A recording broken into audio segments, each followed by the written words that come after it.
Oh, yeah, we are live talking some Elite Eight March Madness here with my boys, Big T and Kurt. No Stevie today. He had a party commitment that he couldn't make with the boys. So JSU's here to fill in, hopefully pick some winners, but I'll leave most of the winners to these two fellas. Start off with my man, Big T. Big T, what's up, brother? How was your finish to the Sweet 16 last night? Yeah, man, I lost a few close ones. These dogs keep biting, and it's annoying because I'm usually a dog guy. Like I bet more dogs than favorites pretty much always. And I just took some favorites last night and didn't work out. St. Peter's again. And I'm annoyed too because I said coming into the tournament I hated the Big Ten. There's no Big Ten teams left. They freaking sucked. I knew it. I got clouded with that first round where a few of them won. I don't know. I've been disappointed with myself. I expect to be good at this stuff. I haven't been that good as far as the picks. I picked way more losers than I like to. I'm still not down that much. I think I'm down 10 units or something on the March Madness, but I got high expectations, as JSU knows. I wasn't very good yesterday. Got to bounce back today and pick some winners because I haven't been that good. Kurt's got to bring some winners too for us here tonight. I got some bets actually. Ooh, some bets. I like that. That's what I want. Oh, and the dance. I like the dance. Kurt's ready. He's dancing already. He's dancing already. We haven't even started the show, Kurt. You got to dance on him like after we make a few picks, we dance on him, not before. That's like have you ever seen someone that can touch their roof in their room? No. I definitely, not me anyways. I definitely can't. This is like Kurt, though. It reminds me of Kurt when he walked into Big T's house, literally walks into his backyard. No one's even, he didn't even say hi to anyone. He just walks in, he throws his bag down, and he's like, all right, Big T, get your ass up. It's time to, I'm taking your ass out. I've been in the car for 3 hours. I'm like, let's go. I need to move. He did call me out right when he walked in. Just looked totally yoked. I was sitting in a chair, probably drinking. This dude was freaking calling me right out. It didn't work out well for him once I finally went out there with him, but I got respect for just calling me out. He went right for the biggest dude in the room and just went right after me. I liked it. I respect that, Kurt. The best part of the whole thing, though, was when Tony sees Kurt and he's got the guns. Kurt's got the guns out for the first time he sees them. And he yells up to Amber, stay up there. And then he sees Kurt take a jump shot and he goes, okay, Amber, you can come down now. He's got no shot. Not everyone heard that part. Okay, it's safe out here now. It's safe. Once he saw the jump shot, he was like, it's safe. You're good. Come down. Best part of the whole thing. All right. Okay. Hey, it's all right, Kurt. That's the practice. You got to practice. You'll get it. You'll get it. But don't forget, guys, hit the like button, hit that red subscribe button at the bottom right-hand corner of the video as we provide all free content on this YouTube channel. All we ask is for that thumbs up, for that subscribe so you get notified every time we go live with these free shows, which we do sometimes multiple times a day, giving winners. So just show us a little love and hit that like button. Before we get into it, anything else you guys wanted to talk about yesterday? I mean, Kansas gets it done, obviously. St. Peter's, who Tony already talked about. Tony, was that a spite not picking the dog there? Because you are normally a dog guy, but they took out our Kentucky team, who we were very upset about. It was a rough scene at the Niehaus household. I mean, I love my guy Uncle T and the other Kentucky people there, but it looked like there was some tears at the end of that game. I mean, was there a little revenge you wanted to take on them for pulling our squad out? Yeah, I mean, it wasn't. I'm pretty good. I pride myself on not being spiteful with that kind of stuff. I really just like Purdue, which is weird because I didn't like the Big Ten, like I said. I just thought the matchup was perfect. It sucks, too, because Purdue plays this big stiff. Anyway, I'm sure everyone that's watching this show watched the Purdue game. No one's freaking sitting here watching if they didn't.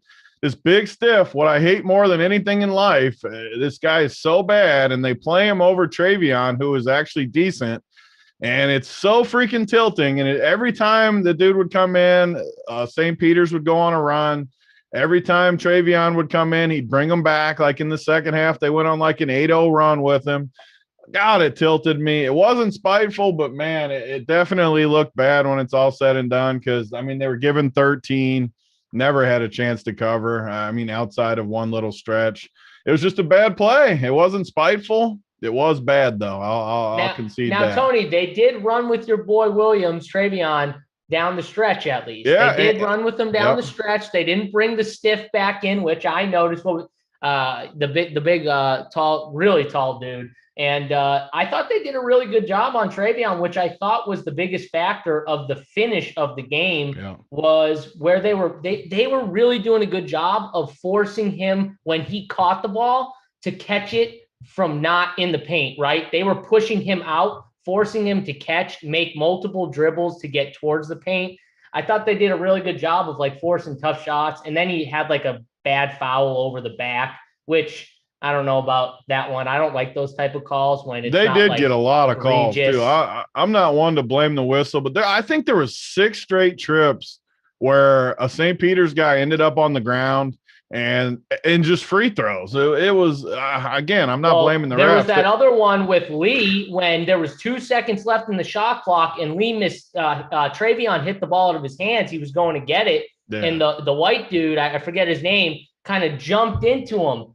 Dude didn't have the ball. There was 2 seconds left on the shot clock. You don't need to get it. Like, it was just a bad foul, which you could have said was a loose ball, but it was a bad foul on his part. And then there were some touchy calls, I thought, down the stretch. We needed like slab rules with JSU out on the slab. Let them play, because in the next game, I lost the next game too with UCLA. Carolina's playing good, but they let them play more in that game, which I love. I'm not going to complain. They went 9 minutes in that first half without a whistle, which is the longest stretch in college I've ever seen, I think. They had 2 TV timeouts because they didn't blow the whistle, which I have a hard time believing anyone wants fouls called. Either team, they want people to play. So, yeah. Especially their guys. They don't want their guys in foul trouble, which in college, it's a lot easier to get in foul trouble, obviously, with the 5 fouls and stuff. And that obviously hurt Gonzaga, right? I don't want to bring that up again, but hurt them. And Kurt, anything else you want to talk about from last night? Anything that's on your mind? I really wanted UCLA to win. I needed my UCLA guys to bring me home. I was like starving for overtime. And the all game is like, I really think it's going to go to overtime. It just felt like one of those games.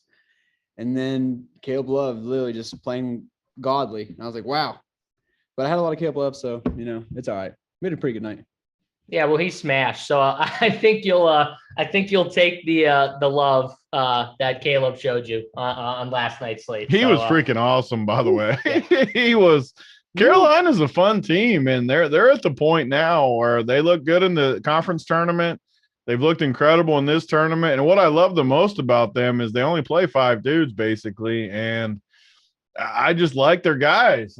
Depth is the most overrated thing in all of basketball when it gets to playoffs. In the NBA and college, depth is so freaking overrated. Give me 5 dudes. I don't need my bench, and let's roll it. Yep. Yeah, give me 5 dudes, and then can I have Remy Martin come off the bench? Because I'll take him off the off the bench anytime, man. Like, whoo, he was. Yeah. He had a really nice game last night. But let's get to this slate. We're going to talk these 2 games tonight. We'll start with the first one here. Again, don't forget, hit that like button, hit that subscribe, that red box at the bottom right corner of the video. Get you subscribed to all our free content over here at Run Pure Sports. But let's start here. Houston and Villanova, right? We got here -3. Houston's favored. Kurt, I'm going to start off with you here. Let's get your thoughts on the game here, who you like, and then obviously from a DFS side, where you're going in this game. So I love this game as a real life perspective. I think it's going to be a great game. But as far as DFS goes, man, both these teams like to play slow and just they fight. They'll fight and claw. That's how both these teams are. It's a great matchup from a real life perspective. Like I said, DFS, I'm trying to set a rule here of how many guys I want in this game. I think the Arkansas Duke game is going to be crazy. But I do have a prop. I like Carlton over 5.5 rebounds, only because his biggest thing is just fouls, just staying on the court. And Villanova doesn't draw fouls because they don't really pound it inside with Samuels. So I do think if he just stays on the court, he'll walk into 6 rebounds in this matchup. It's the only prop I got. As far as DFS goes, It's been all year for me trying to pick which between Shed, Moore, White, all these guys. I think White's back is still giving him trouble. So I do want to go kind of light in this matchup with him because his shot rate's down, the minutes are down. It's just a really tough place to be, even though that price is super tempting there. And I mean, Carlton, I like his props. I also like him in DFS too. I think he can easily get a 10 and 10. Edwards, obviously the safest bet. The rates are through the roof. If he's missing shots, it doesn't matter. He can stuff the stat sheet. If I had to rank these Houston guys, I'm going to go Edwards. Oh, Sheed and Moore, it's hard. I'm going to go Sheed, Moore, Carlton, White. Yeah. All right. So Edwards, Sheed, Moore, Carlton, White. Those are your guys. Well, in Villanova, it's like, I mean, the three guys run the show. But I do think that picking the right one between Dixon, Slater, and Daniels is going to be huge this slate. I think Slater is due for a game. This guy plays so many minutes. Eventually, he has to have an outlying scoring night. So I'm going to go with Slater to randomly have a good game. All right. I like it. Tony, so do you agree with Kurt that this is going to be kind of more of like a dogfight here with these two teams that play at slower paces, or do you have a different take on the game from a DFS side? What are your thoughts? Yeah, I mean, these slates are the easiest, I think, and people won't do it. People will want to play too many guys from this game.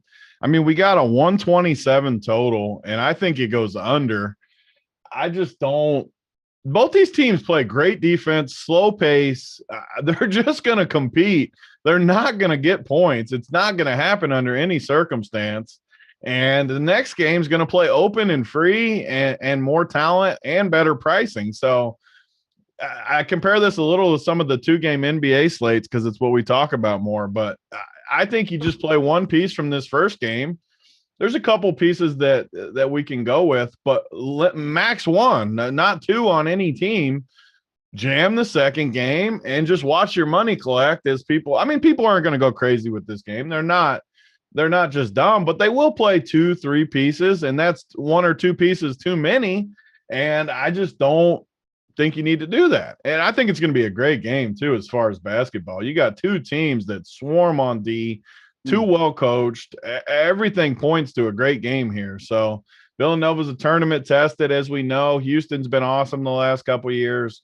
Great game, and it's going to be a great game to fade, I think. I'm going to bet the under for sure. First half under, game under, team totals under.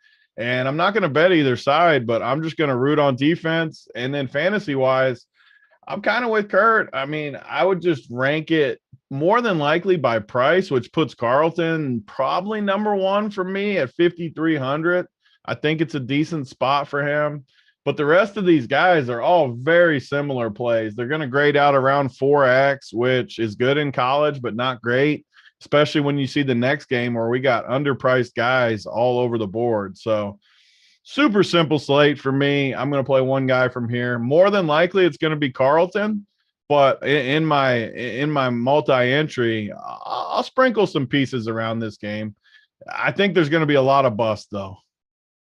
Yeah, and this is what you do on these short slates, which I think makes you really good at them. And I know it's your strength is these shorter slates, but you know that most DFS players, they'll just refuse to make a rule of just one from this game. And that's where your edge is, even though you know this game is the worst of the two and everyone else knows it, they're still not going to be that strict with their rules. And you're going to go overweight on that rule where all of your teams are going to have that rule pretty much. So that's where you're going to have the edge on everyone else. You're going to say, well, I'm going to do it more than anyone else will. So that's how you get your edge. Kurt, do you agree that it's like something like that? Are you going to make a rule like max one guy from this game? How are you approaching that? Not as extreme, but it's going to be very, very close. Like I said, I thought about 4. I might cut that down to even 3. Just because, I mean, that is such a low total. But, like, I mean, only so much can happen in the Arkansas-Duke game. I mean, because especially with Arkansas playing, I mean, they play 7 guys. It's not like they played UNC-type rotation. So I'd say about 3. See, but don't you think that's where the uniqueness comes in? Because, most people will probably play 3, right? From the worst of the 2 games. Like, don't you think that's where most people go?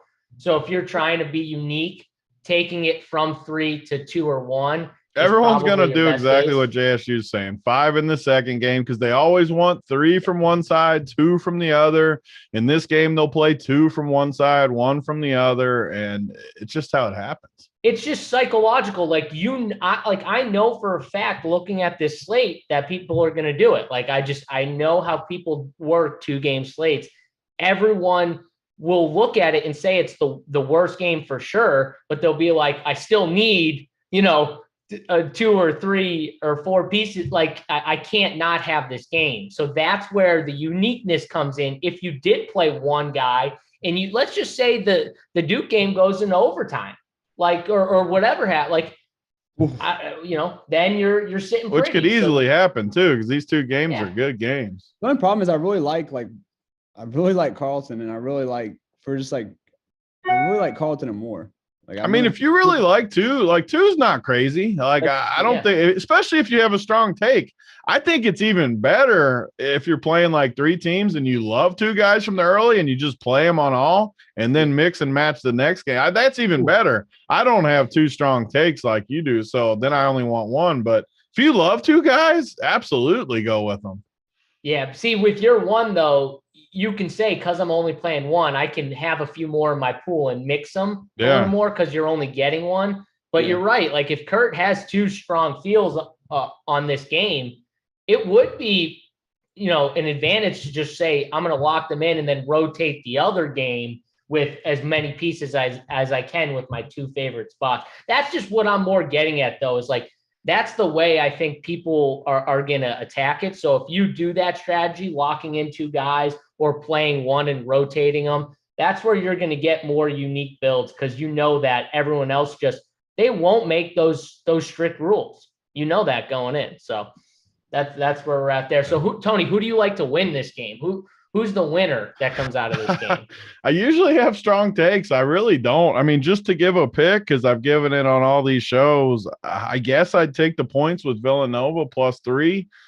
I'm not going to bet it, though. I'm just going to bet the under. I think it's going to be a great game, and I think it could go either way, so I'm not going to force it. But if you made me pick, I guess I'd go with Villanova's tournament experience. Jay Wright's an unbelievable tournament coach.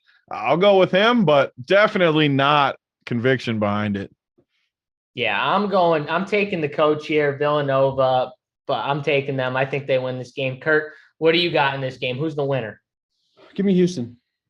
All right, Houston. I do think Houston's more talented for sure too. I'll say that. Like it's going to be a great game. I'm excited to watch it. So scrappy, dude. Like, God, they're so annoying. They get on your nerves. I love it.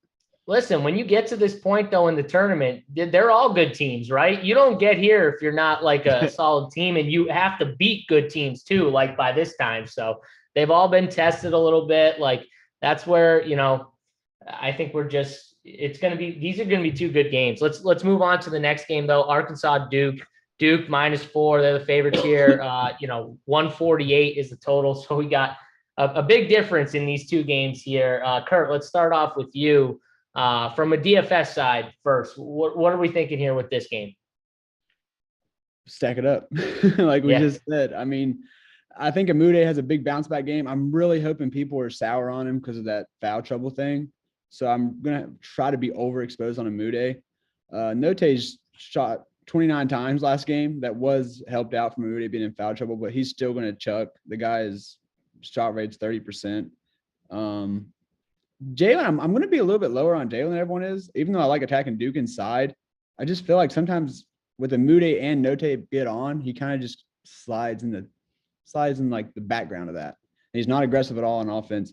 Rebound upside's nice. Devo also I'm going to split Devo and Tony. I prefer Devo because he's cheaper and he can actually score better. As far as Duke goes, Mark Williams is a sneaky play inside. I mean, Arkansas is not really that physical. They just have Jalen down there and Mark can go to town. I'd actually, like me and Steve talked about this today, I'm going to prefer Mark over Paolo just to kind of get different. Yeah, that's where I'm at. And I guess Keels is just playing so bad, and Roach is just – did you all see what Roach did last game? Put the team on his back. I mean, I hate to play Jeremy Roach for like 5,400, but when these guards get hot in March, it's like they just become different players. Like he's not the Jeremy Roach from like January. He's a completely different guy right now. So I'm going to ride that hot hand, even though it feels gross. Griffin, I like 5,200. He can get hot in the corner. So I'm going to have some exposure there. Wendell Moore has just been meh lately. So, yeah, that's all I have for it. All right, you talked the Arkansas side too a little bit, Kurt. Yeah. I'm not going to – oh, gosh. This is like with the Trey Wade thing, like if Arkansas avoids foul trouble, he's not going to get like 7 fantasy points. Like he's not. So if you think that for sure one of these Arkansas bigs get in foul trouble, then yes, go take your boy Trey Wade, who just dropped 30. I'm sure the fish will be all over him. But I mean, it's just it's gonna be. Doesn't sound like you're on board, Kurt. I'm just getting a little feeling here. Guys can't keep getting in foul trouble. It's severe foul trouble, like early foul trouble. It can't keep happening, can it? And when it does, is there a chance Trey Wade's gonna shoot 100% again?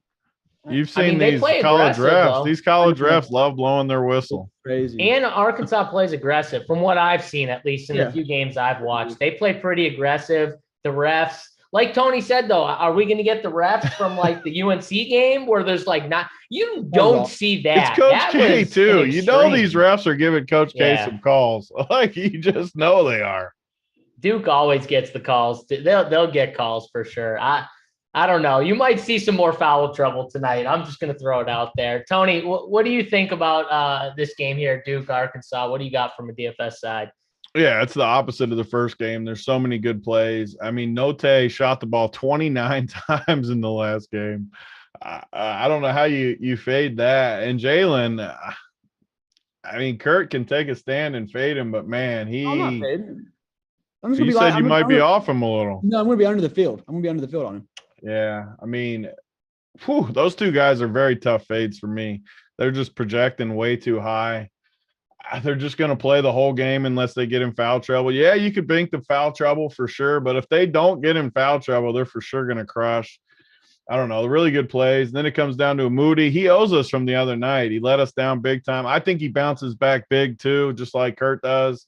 I mean, all these guys are good on Arkansas, honestly. I mean, Tony and Davis, whatever you guys call them, Day. I mean, they're fine. They're both cheap. They're both under 5K. They both check out nicely. Tony made some great defensive plays last game, too. Trey Wade, I don't think is going to be popular because there's not as many spend-ups on this slate. He's definitely going to be in my pool, though, because he's 3,100. We've talked about it every day. Even if he gets like 6, you're not dead. I mean, he doesn't need anything. But if somehow that run, I mean, he played. I get that it was foul trouble. I get that he made all his shots. But he played 33 minutes for 3.1K. I'm not going to completely fade that. It's just, there's definitely a chance that he only plays 6 minutes or 8 minutes and doesn't do that good. But either way, he's only 3K. He's not going to kill you no matter what on a 2-game slate. If he somehow gets run, though, I think I might play like 25% of him. And I think that will be above the field. I can't see him getting higher than that on this slate. And then the Duke side, I think, is a little bit easier where Paulo, man, he's on a mission. I said it last weekend. The dude is just on a mission. What did he do last game? I mean, 40 again. He just looks like he's going to crush. I'm not fading him on a 2-game slate. I'm going to be all on him. And then, like Kurt said, Roach, that's where it comes down to watching the games. Roach is the reason they beat Texas Tech. He just kept getting in there, kept sticking big shots, was creating for his teammates. He's 5,400, which there's just like no risk to playing him either when he's going to have the ball in his hands in crunch time. We've already seen it. So I'm all about him. Those would be my 2 favorite Duke guys for sure. But then you can sprinkle in Griffin. Mark Williams is a great – if you're not playing Paulo, Mark Williams is a great play. I mean, what did he go for last game? Let me pull it up. He went for – He's looked pretty good too. Just like 31 last game. He had 3 blocks, 5 blocks the 2 games before it. It's a 2-game slate. This is another reason I just don't want to use players from that first game. I want to mix and match a lot of pieces in this second game. I want some Mark Williams. I even want some teams with Mark and Paulo. So I don't know. This game's awesome. It's fun to play around with different combinations by fading that first game, and we're just going to print by doing that. So if I had to rank Duke, it would be Believe it or not, I might even put Roach number 1 just because of the price, 5,400. Paulo clearly right there with him though, and then Mark Williams tournament play, Griffin value, Wendell Moore. I agree with Kurt too there. He just hasn't looked great. I'm not going to full fade because again, it's a 2-game slate, and I want exposure to all of these guys. But he would definitely not be on my main team. Definitely way down my list. Keels has been awful, but I'll throw a sprinkle of him too. And then the Arkansas plays are way better. Jalen and Note are locks for me, basically close to 100% locks. And then sprinkle these other dudes. Pretty simple slate though for me. I mean, fade the first game, jam the second game. One thing you can do too that I didn't talk about with the first game, like everyone that plays a person is going to play one of these good mid-range guys, 6K, 5'3 Carlton at worst case. Another thing I don't hate doing is literally going all the way down, play a Cheney or a Roberts as your only piece, as a total punt. You're just totally punting this game. I don't care what they even do. Yeah, it's great if they somehow get me 15 or something, but totally punt it, use all my salary in the second game, and just hope no one gets 30 in this game, which I think could happen. So I actually like that strategy a decent amount. I forgot to talk about that, where the people that do it definitely aren't going to just play Cheney as their only piece. I'll tell you that much. And it just creates salary for it's just a much better game. I mean, you're talking so much better. I like the over in the second game and the under in the first game, and it's already a 21-point difference. So I think it's a very, very easy slate. I think we're going to make a lot of money. Kurt, what do you think of that strategy too? Just real quick. I like it, but I said in the playbook, another thing about Roberts is, so he can get bumped if Fabian or Carlton get in foul trouble in this matchup, because I don't think they're going to run Cheney out as much, because I think Roberts is better, one, and they don't need to go as big because Villanova runs so small. Cheney's going to get minutes, but I think Roberts has a chance to get like a higher ceiling of minutes with either of those getting in foul trouble, or if Fabian messes up his back again. I like Roberts. I think he's a lot better than Cheney. He can put up better stats than Cheney too. I like that, because I mean, you look at Roberts, he played 14 minutes all 3 tournament games. He's got like a mid-teens minute almost every game for 3,300, and you're just like if he somehow gets 15 or something and the rest of the game busts, like you can literally, you're going to win so much. You're going to just print money, like turn the printer on. Mm-hmm.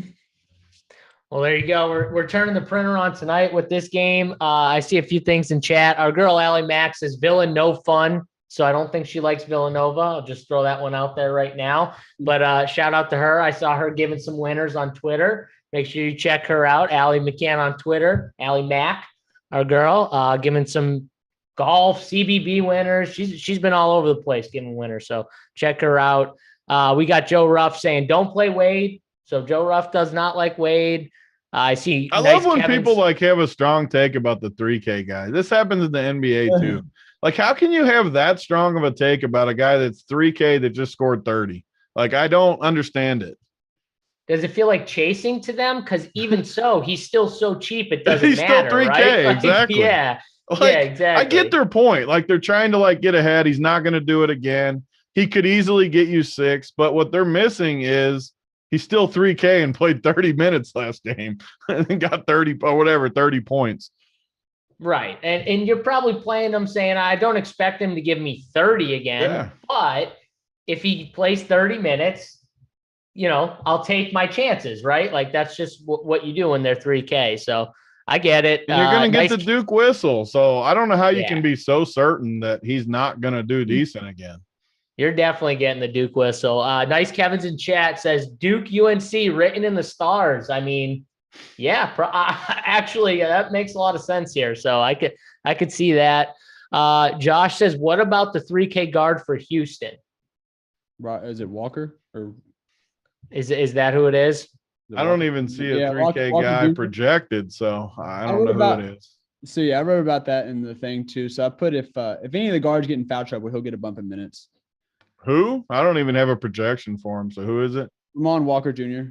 He's played 10 plus past 3, and he got 27 last game. He got 27 fantasy points for 3K. Is he not in your pool? Oh, yeah. I mean, Is he talking about the Marcus Caesar guy? Is that who he's talking about? Who's out? That was like their best player. He got hurt at the beginning of the year. Yeah. Okay. I just Who- didn't know because Who's the dude? He has to be talking about Walker. Ramon Walker Jr. Yep, Very Ramon good. Walker Jr. That's who he's talking about because he just said it in chat. Yeah, I mean, if you think one of them getting foul trouble, like basically what Tony just said, the same thing with what he's doing with Roberts, just do that with the guards. Take him and then let everyone else. I definitely would play Kurt's boy over Walker, unless that 300 matters to you, which it could. I mean, if you need 3K, then yeah. I mean, he played 27 minutes. If Roberts comes in, he has like the rebounding floor, whereas if Walker comes in, he's just going to be standing because Sheed or Moore, whoever's not in foul trouble, in Edwards, we run the offense. He has played each game though, so I don't the same like Kurt said, same reasoning I gave for the other 3K guys. I don't hate it. All right, there you go. He doesn't hate it. Don't forget, guys, hit that like button, hit the subscribe on the channel. All right, boys, we need the winners of this game. Tony likes the over in the Duke game and the under in the first game, Villanova, Houston. But who is winning the Duke Arkansas game? Kurt, start with you. I'm going to go Arkansas, and I got a prop too. I like a Mude over 13.5. I think he's going to have to. I mean, Duke's defense is terrible. I think a Mude gets there on. I think he gets like 20 tonight, honestly. All right, there you go. Tony, what do you think here? You agree with Kurt on Arkansas, or you think it's Duke? Just written in the stars is Duke. Yeah, I mean, I have a stronger take on the totals for sure. I think it goes over pretty easily, but I mean, if I had to pick, I'm just going to take Duke because I think they're going to get the calls. I still can't believe they won that game the other night. I had Texas Tech. Like I said, I picked a few too many losers the last couple of days. People always say I don't take my L's. I'm here taking them because I've taken a few L's the last couple of days in these close. I feel like I haven't won a close game all of March. So maybe that happens tonight. I don't know. I'm going Duke though if I had to pick. That's the thing with these March Madness games, though, man. There's so many close games and all these whistles. They mean so much, and one or two whistles just goes not your way, and that's it. Like you're done. So that's the thing with March Madness. We still haven't seen a buzzer beater. I keep talking about it. Yeah. I think can we see one tonight? We can't go a whole March without a buzzer beater. We need a buzzer beater. I'll tell you, we didn't talk about the ending of the Purdue game. But how about the fact that they wasted so much time not fouling, and then Jordan Ivey takes a heave from almost the logo, and it almost goes in. It clanged front iron, rolled. He was terrible, by the way. I talked him up after the last game when he beat us when I had Texas. He was awesome, and we were saying he's like the best talent. He was terrible yesterday. I just called myself out for picking losers. He was awful in that game, and he's supposed to be their best guy. I blamed it on Edey, the big stiff. Ivy, I'm now looking at you. You sucked in that game, and you deserve to go home. Benny played bad, too, the other day. Benny and Ivy. Benny was terrible in that game, too. You're right. That's another thing about college, though. These are kids. You could be awesome one night, terrible the next. It happens. Like, Benny was unbelievable in that game we were rooting when Kurt shipped. And he was terrible. So yeah, I mean, you just don't know what you're going to get, especially when you mix in the foul situation. They really screwed Gonzaga with I mean, I lost that game, but they really screwed Big Boy with that whistle. He got a horrible whistle in that game. He was going to cry. He was grabbing every single rebound. He was 60. Oh, in those last two fouls, he was literally straight up. He just because he's taller. It was all. We don't need to go down this alley. It was bad though. They won't want you. They don't let you go vertical. I will say though, Jaden did hit that three to get it within the one, and then it was a big three, and then he takes the other shot. But I'm just saying they could have got a really good shot if they fouled twice. They left time on the clock. They got 11 seconds off the first time, and then the second time they got it to like 4. So they had to have let another like 6 or 8 seconds off or something. Like it was just terrible though. They were trying to get the tie up for the arrow, but at that point, what are you doing? You got to foul. It was just terrible coaching down the stretch, in my opinion, because they were definitely trying for the tie up. That had to be the coach telling them, right? That wasn't like it's simple coaching. I mean, we all watch basketball as much as anyone. It should be a simple instruction. One trap. If you don't get it, you foul. It's just that simple every time. They had the trap with Lee. I think it was Lee, who's the short dude. They had him. Like, you can't let him go. And then he gets into like their best free throw. Once he splits you, you got to foul. Like, trap. If you don't trap it, foul immediately. It's that simple. Yep. For every team from high school, middle school, through the pros, same rule always. Yeah. It just leaves you saying, what are you doing? Staring at the TV. Like, you don't it doesn't make any sense at all. But we're going to get the good mojo going tonight, though. We got JSU hosting us. We're shipping tonight, Kurt. Well, as long as you don't play like tonight. 4 dudes. Kurt likes to play everyone, JSU.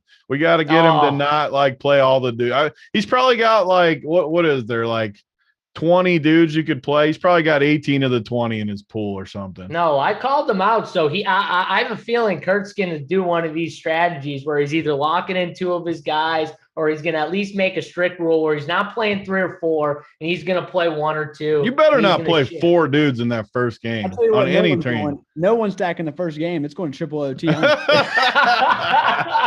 to own you and do the opposite, Tony. That's how you own us. Triple OT, final score 81-80 still. And then when the game goes under, Tony's gonna be doing the GIF. He's gonna be owning you on Twitter. He's gonna be calling you out. It's gonna go one of 2 ways, though. That's for sure. So I love it. I love it. Gavin's calling out his boy Stevie. He said, "Kurt, where the hell is Boynton? And why are you the backbone?" Of course, Kurt's the backbone.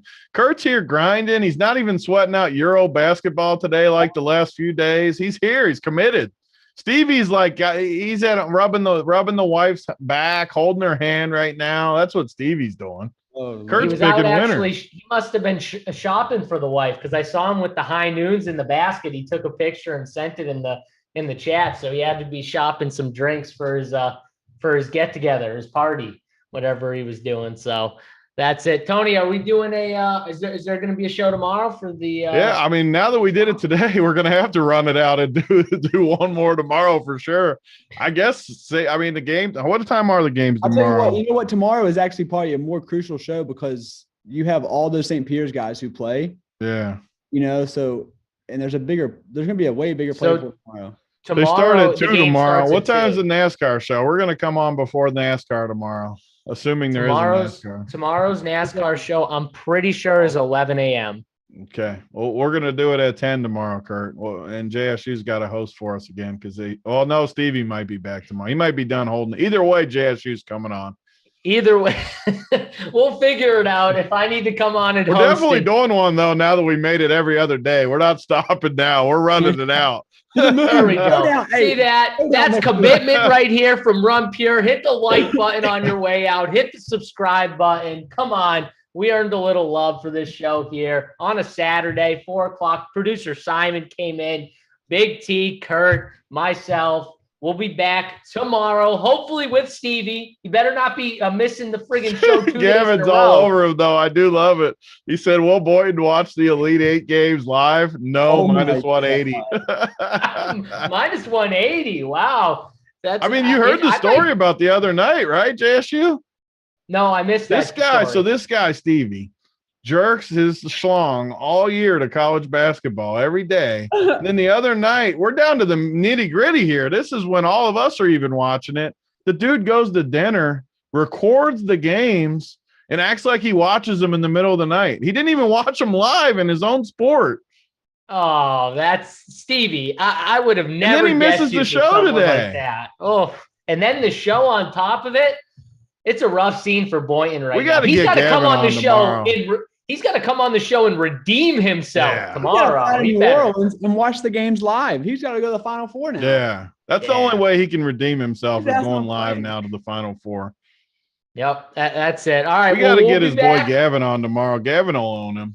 Gavin, open invitation. You heard it here. Big T's calling you out. Open invitation. Get on the show with us tomorrow, 10 a.m. We'll pick some winners tomorrow, Sunday. Good luck tonight in your college hoops tournaments. For me, JSU, Big T, and Kurt. We'll see you guys next time. Simon, get us out of here.